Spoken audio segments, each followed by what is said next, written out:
Ақпараттық кеңістіктегі діни экстремизм. 21 ғасыр ақпараттық заман. Бүгінгі таңда интернет желісі экстремистік және террористік ұйымдардың ақпараттық қызметінің негізгі алаңына айналды. Бұл құбылыс ақпаратты онлайн таратудың тиімділігі мен ыңғайлылығына, географиялық шоғырлануына қарамастан ауқымды аудиторияны қамту мүмкіндігіне ие.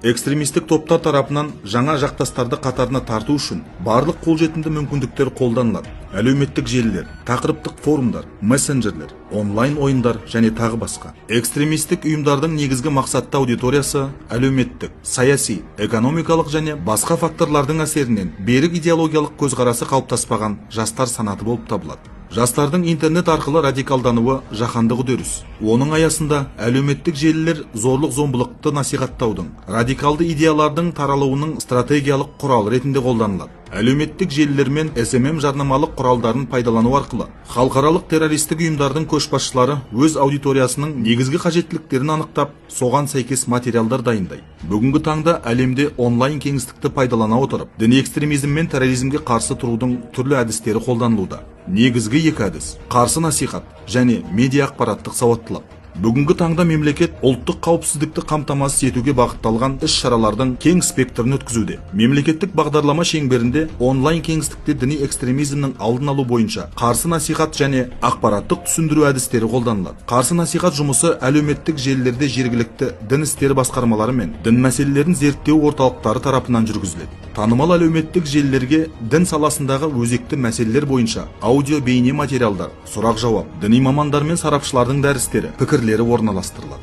Сонымен қатар, экстремизм мен терроризм идеяларын насихаттайтын материалдарды анықтау бойынша бұқаралық ақпарат құралдарына, интернет ресурстарға, оның ішінде әлеуметтік желілерге тұрақты мониторинг жүргізіледі.